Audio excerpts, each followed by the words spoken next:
anyways, tonight, surprise, okay, it is about Sarah, right? That's what we're doing. And tonight we're going to talk about how Sarah developed resilient faith.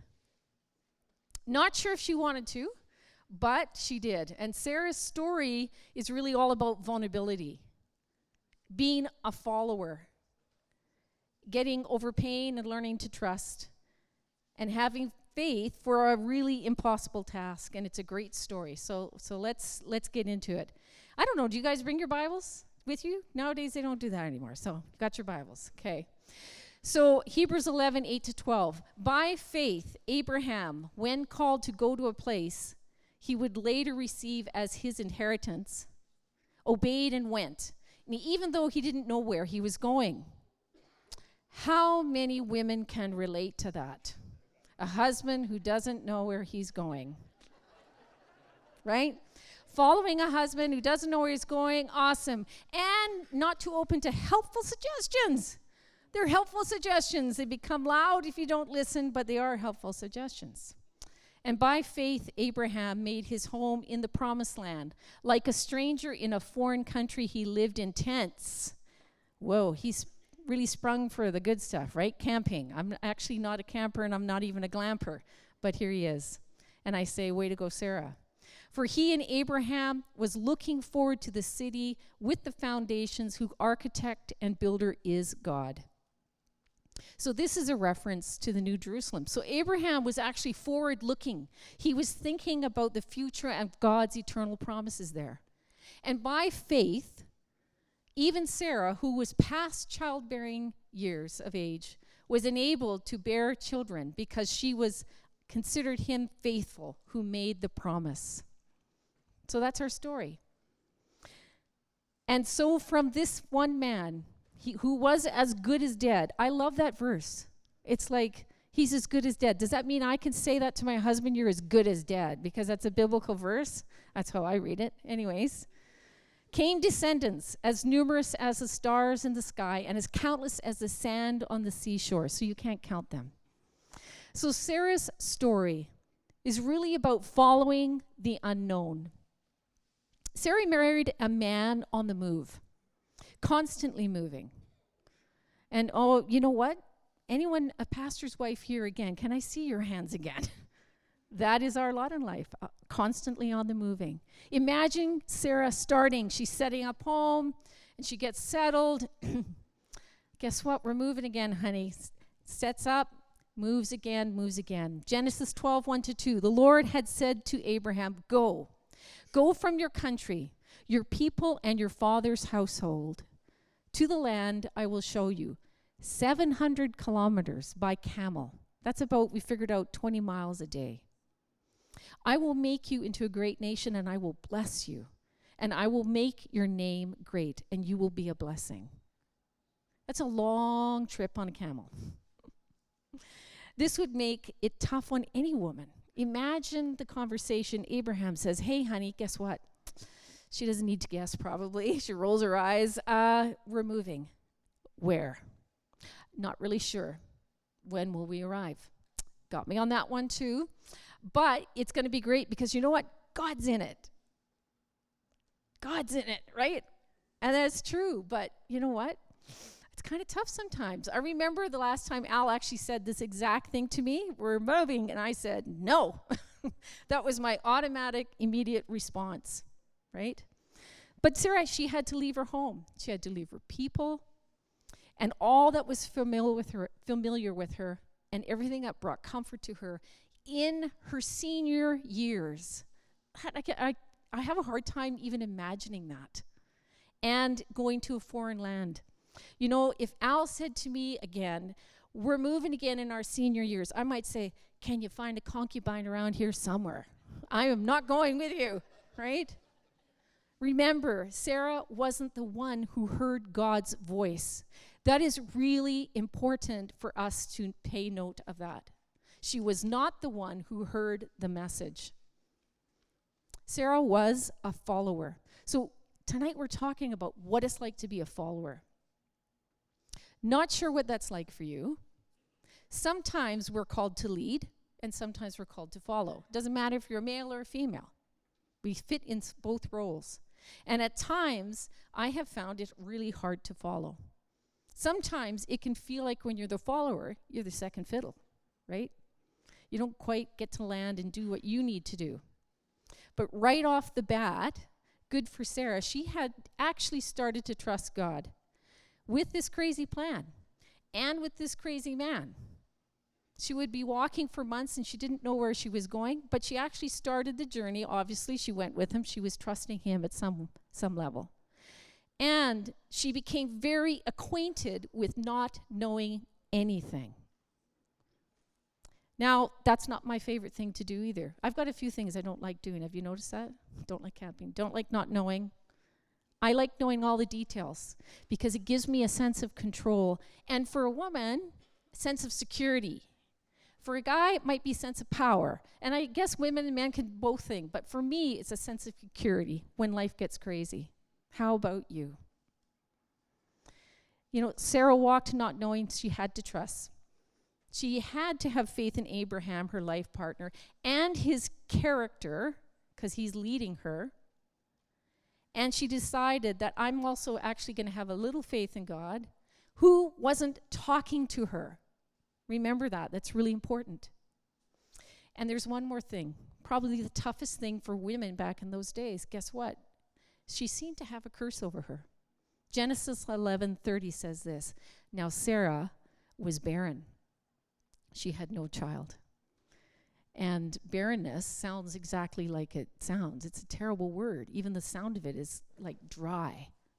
The worst thing in the world for a woman back in those days is that stigma that you're barren, right? You were expected to be able to produce, to carry on a family line. That was really, really important.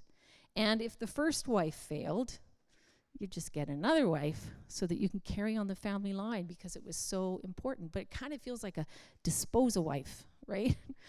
It's really hard on the woman. You may think that barrenness is only in the past, sometimes when we think that, but we know, I've met lots of women in our church who are also barren.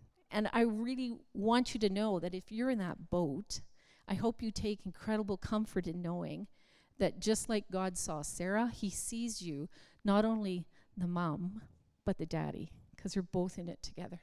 So he sees you.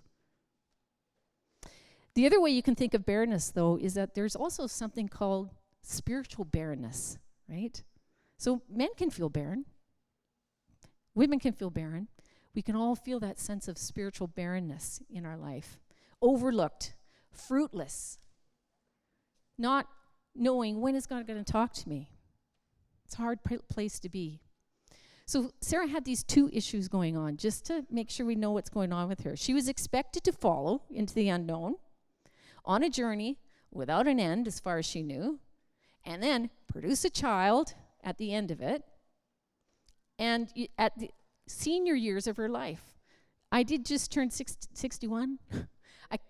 Thank you. I know. I can't imagine getting this news at 65, right? It's a lot to put on your plate.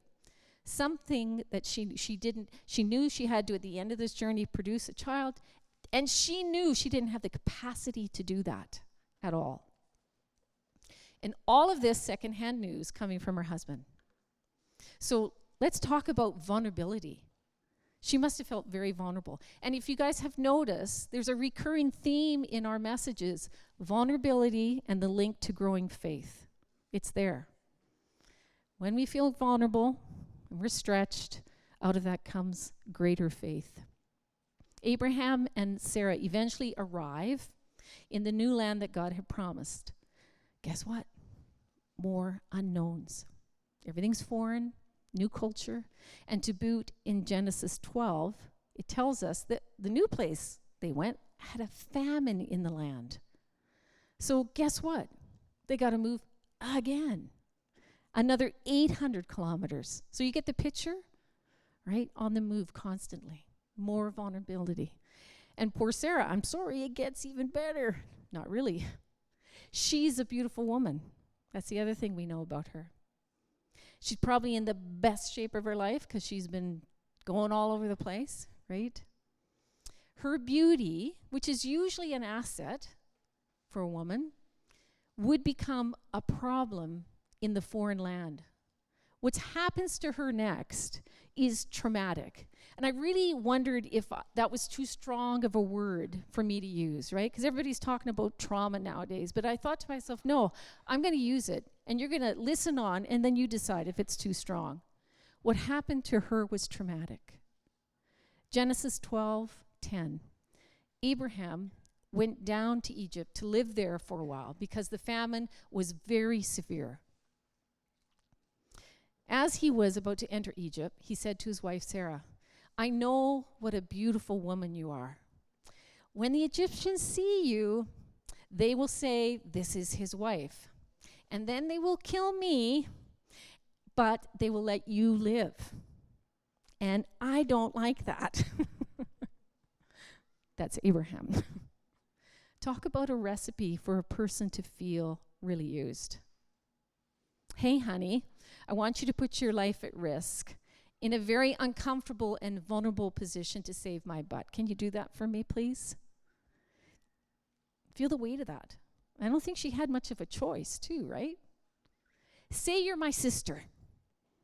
Now, was Abraham asking her to lie? You know, that's a good question to ask, right? I'll bet, regardless, this changed the way she looked at him. She followed his character. This would have changed the way she looked at him. It would have done that for me.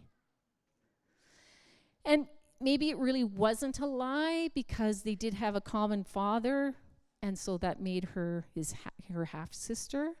But it's not exactly the truth either, is it? Right? And the implications for this were horrendous. So that I will be treated well for your sake, and my life will be spared because of you. At least he was honest. Okay? And he was probably right, too. We need to acknowledge that. He was probably right that would probably have happened. But remember, she followed him because she trusted that he was leading her. She likely didn't imagine that she was signing up for this at the start of the journey.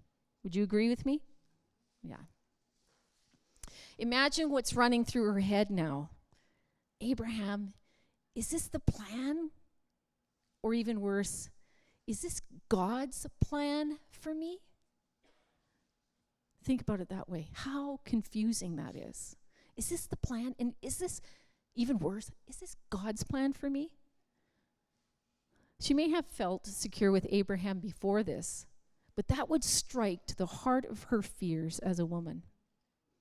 You want me to act like a single woman in a foreign land.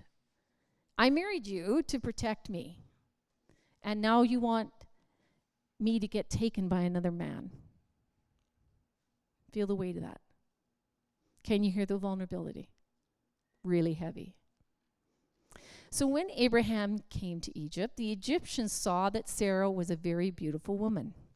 And when Pharaoh's officials saw her, they praised her to Pharaoh. And she was taken into his palace. And he was treated Abraham well for her sake. And Abraham acquired sheep, and he got cattle, male and female donkeys, male and female servants, and camels. He got blessed. Right? And we don't know how long this phase lasted. You know, the Bible doesn't say that. But I'm sure it took a little bit of time to collect all those servants and to get all those animals together. I'd like to think it was like the same day, that the Bible verse makes it feel like same day. But actually, maybe it wasn't even the next day. How long does it take? We don't know. I just want us to get the real picture here. When you read it and it's the next verse, it feels like no big deal. You just took her for a cup of tea. I don't think that happened. So, don't forget it says there too that there was time for disease to develop. So that takes some time, right? But the Lord inflicted serious diseases on Pharaoh and his household because of because of Abraham's wife, Sarah. So Pharaoh summoned Abraham. "What have you done to me?" he said. "Why didn't you tell me she was your wife? Why did you say, 'This is my sister,' so that I took her to be my wife? And now, here is your wife. Take her and go. And then Pharaoh gave orders about Abraham to his man and sent him on his way with his wife and everything he had. If it wasn't horrible to have this happen once, have you read Genesis 20? It happens twice. It happens twice. You know, we all have times in our life when we are traveling into unknown territory, right? Things we don't know. It happens to leaders and it happens to followers like Sarah and Abraham. And when we're in unknown territory, well over our heads, not sure when the trial or the circumstances are going to change, and not sure which way to go, the unknown becomes scary. And we do one of two things, I think. We either lean on our own understanding, and it is often driven by fear, emotions, or we lean in and seek out God and look for his understanding and strength. One of those two options.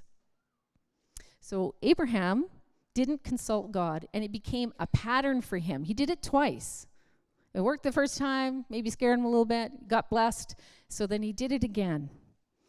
But he said the reason why he did this, he got scared. He said, they are going to kill me. Now, was that accurate or an exaggeration? What do you think? We don't know. The end result is that he made his decision based in fear rather than wisdom and seeking God. And he put Sarah at risk and everybody else who was probably with him. So this is the moment when I get to put my therapy hat on and I get to talk about emotions. Can we talk about fear for a little bit? Fear is a really real human emotion. And it is a natural response to feeling vulnerable. God made us with a fight or flight or freeze, or now they say numb, in our brain and along with a thinking brain. They're both there. And they're there so that we can survive. And he's made us that way. But the Bible says this, fear not. And you know what? According to some commentaries, like we said, it's over 500 times that he says that. So is it a sin to fear? Fear not, right? You know, it's a good question. And one, I'll be honest with you, as a therapist, I get it a lot of times from believers who feel guilty, who feel shame when they feel fear. Because they hear, fear not, right? And as a therapist, guess what you're doing? Tell me how you're feeling. And then you get this blank stare, right? So is it a sin? The Bible teaches us to fear God, which really means to have reverence for God and to know that I'm not God and he's big and I need to recognize that he's big and I reverently fear him. So we're supposed to fear that way. And if we're going to be honest, many Bible characters felt fear, talked about fear. Most of the people in Hebrews 11, which we've said is the faith chapter, also felt fear. They felt fear, but they're held up by God to say, follow these people, they're people of faith. And in the Garden of Gethsemane, we have to acknowledge that Jesus, something was going on with you. He was wrestling with something, right? He was wrestling with his will. He was wrestling. Could it be fear? We don't know, but he was definitely emotionally wrestling with something there. So we can say all emotions are God-given. And I think that it's not a sin to feel fear, but wisdom tells us don't set up camp under fear. Don't set it up and sit in it for a long period of time. One of the fruits of the Spirit is self-control. And so I know that we can channel, regulate our emotions, we can feel them, and then we, with the help of the Spirit, practice them with self-control. So emotions are part of our soul. We've got the mind, the will, and our emotions. And the challenge is not to be led by your soul, but by the Spirit. But it doesn't mean we have to stuff every single feeling we feel. We need to learn how to work with it. And how do we do that? 1 Peter 5:7. I love this one. Cast. all your anxiety on him because he cares for you. Now remember, you can't throw a ball until you catch it, right? So you can't cast something until you acknowledge you have it at first.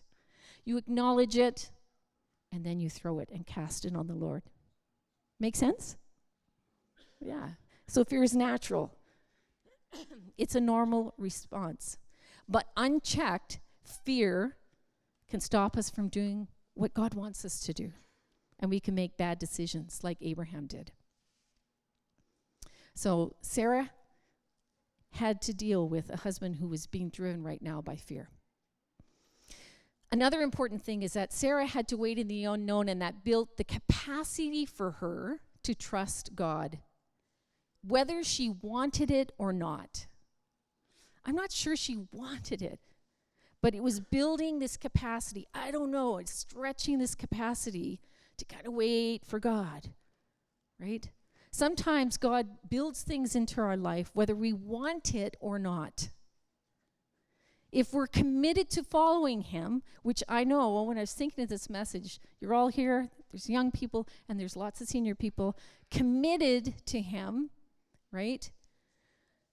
Then sometimes God stretches us, our capacity to build good things into him, whether we wanted it or not. And you'd have to probably sit there, you know what I'm saying is true. This is where the seeds of resilient faith start. Resilient faith. She could have easily said any time along the way, I quit. This test is way too hard. But she didn't. And in her patience, I don't know what it looked like, but she hung in there. She built resilience inside her. And it feels like an overused word today, but it's true. Many people leave their faith when it's tough, right? Look around you. People that you love that maybe aren't in camp anymore, in your churches, in your families, they're gone. They don't want anything to do with it anymore. And as pastors, it's so good to come here and say, your pastors are concerned about all those people, just like you are. And in Jesus' time, he also said to his disciples, when things get tough, he said, are you going to leave me too? So even he knew that resilience in faith was tough. And he was asking that question of resilience. So, to grow mature, we have to make friends with the unknown in our life. We have to learn how to live with mystery. I would not get this in my 20s, 30s. It took me a long time to get this. There's a lot of mystery in walking with God. And my usual tendency when I'm in the unknown is to say it's bad. If I have to say I don't know, immediately I'm registered, it's bad. I don't know. And it's never like, I don't know. Oh, that's good. It's always, it's bad. When I'm in the known, I feel, like I said, secure. When I don't know, I feel kind of way off. But I'm learning to reframe how I deal with the unknown. So after I've had a good emotional talk with God, I acknowledge the fear, and I work it out with him. I don't filter anything, and then I cast it on him. I've learned to do this meditation, and it's helped me so much. I sit down and go, breath work. Let your belly hang out, women. We hate doing that, but breathe from the belly. I breathe and I say, I don't know. And I breathe and I say it until it's not bad. It's like, okay, it's neutral. It's not a bad thing. And then I say, I don't have to know. And I sit in that more until I can breathe with it, and I'm accepting it. And then I say, because you know, God. And I breathe. So I don't have to know. And I'm breathing. And what I'm trying to do is I'm trying to give myself permission to trust him. I'm trying to go, you're responsible, God, not me. You're responsible, not me. I don't have to know. And then my last breath is, I trust you. Our culture rewards knowing and makes not knowing a liability, right? They want everybody to know. You got to know where you're going. You got a 5-year plan, 10-year plan, and they put tons of pressure on people to know. But that's not how God sees it. He wants us to get comfortable with the unknown things in life because that is where we find him. Again, I'm not saying don't be a good steward, but I'm saying we really want to know. And God says, I really want you to trust me. Right? Hebrews 11:11 says, Sarah considered him, God, faithful who made the promise. She considered him. That's interesting, isn't it? She's not like fully in. I'm considering God is faithful. And she was practicing resilience, trusting God in the unknowns of her life, whether she wanted to or not. So, was she perfect? No. And we're going to see in a couple minutes how bad she struggled, and she was messed up. But here, at this point in the story at least, she did consider the character of God, that he is faithful. Okay? So vulnerability and trauma really challenge our understanding of the character of God. Sarah's considering his character. But I want you to know that it's pretty real that when we are traumatized or we feel vulnerable, we challenge our understanding of the character of God. It really does. Is he a faithful God or is he not? Is he really a good God or is he not? Right? And if you are struggling to answer that question with a yes tonight, that likely means you've got some disappointments with God that need to be worked on, right? And I just want to say to you, emotion comes up, inside, be honest. I think that's why he wanted this message in this house. There are many people in this room who've walked with God for a long, long time. Like I said, served him in a church, as a faithful member of a church. Many have served as pastors. We've said that, pastors' wives. Do you know that God is good? Can you say that without the trembling going on inside? If you feel like you have stalled in your willingness to follow him, to be vulnerable again, and to see him as a good God, you've got a conversation to have with him. You need to talk with him, and that's okay. He is waiting for that conversation. He is not angry at you because you have that conversation. He wants truth in our inner being, Scripture says. Our maturing faith will stall if we don't admit the truth of what's going on in our hearts. Okay? So, Sarah struggled. She doubted the possible. Genesis 18 says this, the Lord appeared to Abraham and said, "Where is your wife Sarah?" They asked him. Then one of them said, "I will surely return to you about this time next year, and Sarah, your wife, will have a son." Wow. Remember that the conception clock was really not ticking at 75, right? And I'm glad for that. Yeah. She's likely long given up that hope. So now Sarah was listening in the entrance of the tent. I just need a drink of water.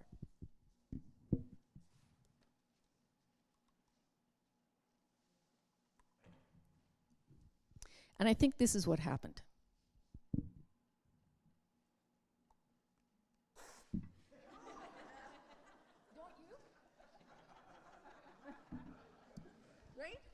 I think I would have done that. Sorry, you just got baptized. That's okay. I can imagine that it says verse 12, she laughs to herself as she thought, after I'm worn out and my Lord is old, now I get this pleasure. I love her humanity. Verse 13, then the Lord said to Abraham, "Why did Sarah laugh?" And God answered, "Is anything too hard for the Lord? Is anything too hard for the Lord? I will return to you at the appointed time next year, and Sarah will have a son." Now, to be fair to Sarah, the situation in Egypt really rocked her world. Can we start there, right? She had trusted Abraham and God through Abraham, and she was put in a very compromising position, and she was following, and Pharaoh took her to be his wife. Now, what exactly does that mean and how far did that get? We don't know, right? Her life screams of unwanted vulnerability. Being a follower can put you in that place. Without authority, sometimes without a voice, in the dark, because remember, God didn't speak to her. God even spoke to Pharaoh before he spoke to Sarah. Can you feel that? Wounds in vulnerability run very deep, severely damage our capacity to trust again. If you have ever been a vulnerable person, as a child or a victim of abuse or as a follower of Christ, if you've ever been mistreated, you will find that trauma you can work through it, but it's difficult to work through. God can do anything, but we have to cooperate with that, and it's challenging. It is reasonable that trust is broken in those situations, right? It is sometimes a safety concern, and we need to question questionable behavior. We didn't even see Sarah question Abraham's behavior here. She just went along. So here's Sarah in a situation where there's no trust left. And if you're in that boat, you might do what Sarah did. She didn't believe anymore. She hardened her heart. She protected herself from further disappointment. Think of cancer, failed marriages, lost job, loss of ability, physical ability, you name it. All of these are potential traumatic situations where we can say, I'm done. We might not say it out loud. We'll probably still go to church. I'm done. All of these challenges can chew away at a person's faith. And I remember when one of my kids moved in with someone else and lived common law. Whoa, that rocked me. I did not see that coming. When my son, who was 2 years old, became diabetic, rocked me. When people in my life and my church died and it didn't make any sense to me, looked like a senseless death from my perspective, I'm rocking. I'm like, what's going on? Unknown.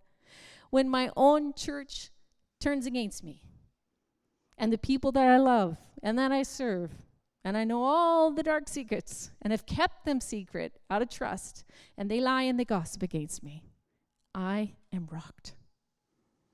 Right? I'm rocking between understanding and trying to understand God's perspective. My understanding and God's perspective. So that's why Sarah laughed out loud. I think that makes sense. After all that she'd been through, to hear that God's going to bless her. And he still hasn't told her that. She heard it, but she was eavesdropping. She is a follower. And you know what she has to do again in all of this? This is the hard part of resilience. You have to wait. How many people love to wait? I really want to see your show of hands. How many people love to wait? I don't see that hand. It's not like an evangelist. I see that hand. I see it. I see no hands. Nobody likes to wait, right? To be fair, waiting is very difficult. And Sarah didn't do such a good job. She stumbles. Sarah is 65-year-old when God promised her the baby. But she had to wait 10 fruitless years after that. Right? And in Genesis 16:3 says that Sarah and Abraham were finally settled in the land that God had promised, but still no baby. She must have been thinking, okay, we're finally here. And nothing's happening. 10 more years of silence and waiting. And then when she was 75, finally God became ready for her. But Sarah, by that time, was already impatient, right? I'm done waiting. And so Sarah makes another error. She made the same error as Abraham. She relied on her own human reasoning, and she gets a mess going. Genesis 16, Sarah said, "The Lord has kept me from having children." Isn't that interesting that she says it there? He's kept me. I'm wondering if she's a bit angry. He's kept me from having children. Go, talking to Abraham, sleep with my slave. Perhaps I can build a family through her. Abraham agreed to that, to what Sarah had said. And Sarah, his wife, took her Egyptian slave, Hagar, and gave her to her husband to be his wife. And he, Abraham, slept with Hagar, and she conceived. as Sarah considered her circumstances, she concluded that we're going to do surrogate parenting. It's the only possible solution. That must have been what God meant, right? Like, I don't get it. So it has to be this. So she took the bull by the horns and she acted out the role of God in this situation, and she found her own solution. Acted out the role of God in the situation and found her own solution. We tend to do that sometimes when we're waiting, don't we?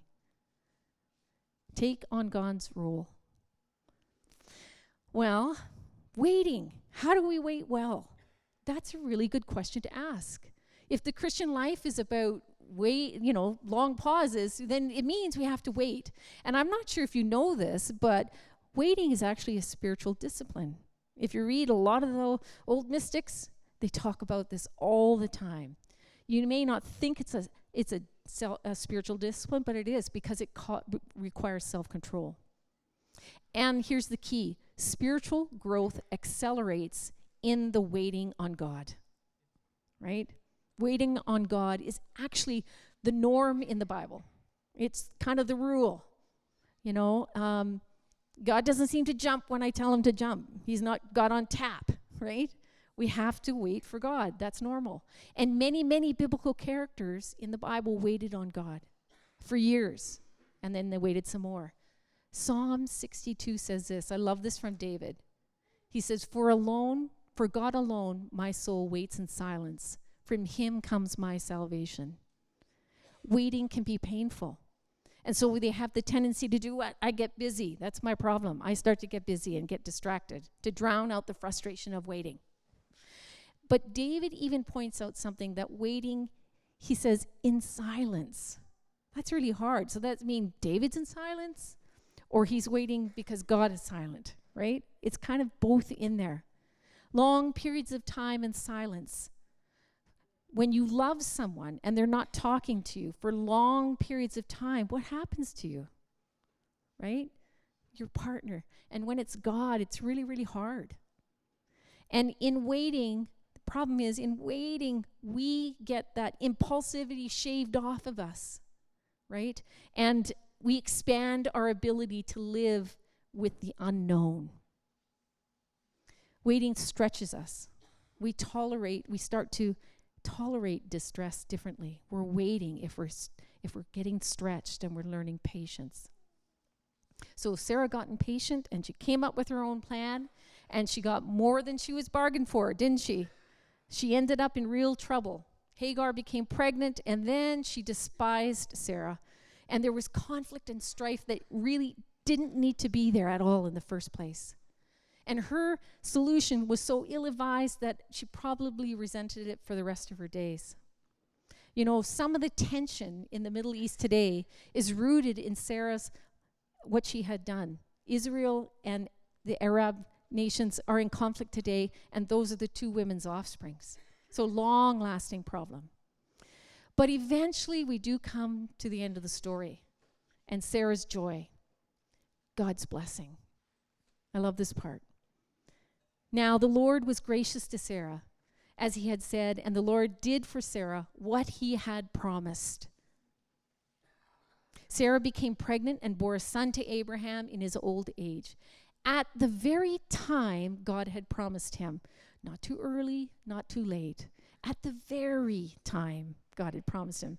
And Abraham gave them the name Isaac, the son Sarah bore him. And Sarah said, God has brought me laughter, and everyone who hears about this will laugh with me. And she added, who would have said to Abraham and Sarah would nurse a child? Yet I have borne him a son in my old age. What a great ending to a long story for her. Notice she says, God brought me the laughter. She's getting to know him personally by this point. It's God who brought me the laughter. And Isaac's name literally means laughter. And she comments that now everybody's going to celebrate with me. See that movement towards worship? It's amazing. Sarah laughed once before, right? Water out of the mouth. She doubted God's abilities based on her life experience and her history with God.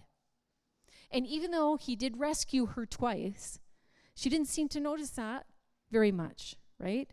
So unresolved trauma can make it hard to recognize the goodness of God. It can if it's unresolved. And it can make it hard for us to struggle to have faith again. But probably the most profound thing for me in this entire message about Sarah's story is that God knew Sarah's character and integrity and knew that this would stretch her beyond her abilities when he picked her. God knew that. But he still believed her. He still believed she could do this, even when he was silent to her. That's a lot of faith God had in Sarah. And if you're sitting here tonight and you've had unknown times in your life and you don't hear anything, you know, God knew that when he picked you as you went on that journey to stretch you, to build resilience into you, even when you didn't want it.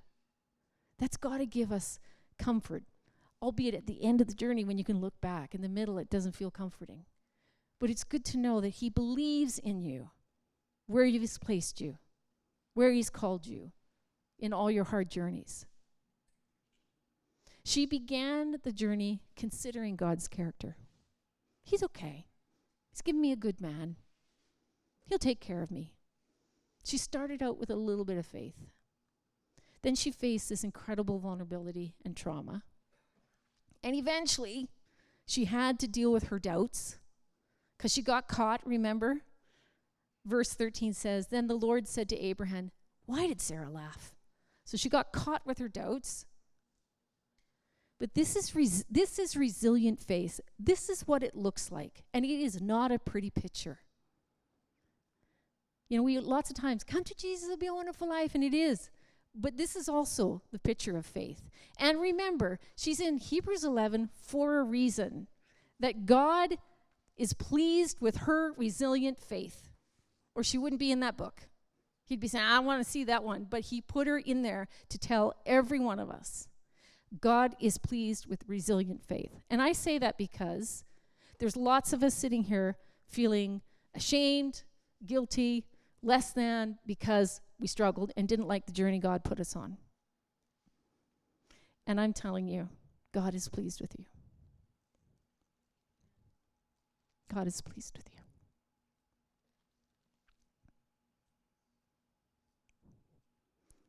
God is pleased with you. So how's your faith? How are you doing with holding tension in the unknowns of your life? How's your spiritual discipline of waiting? Maybe you've developed resilient faith. It's faith that you've been beaten up in life, but you're hanging on. And if you can't honestly say tonight that you believe that God is good, pay attention. It's not going anywhere until you address it. Remember, faith isn't about twisting our reality. It's good, it's okay. It's not okay when it's not okay. And maybe this week, even tonight, can be a turning point again, where you take your honesty that's already there. It's actually honesty because you're not pretending, and you take it to the next level. And you say, okay, God, I've been disappointed in you. I've been disappointed in my life. I'm hurt.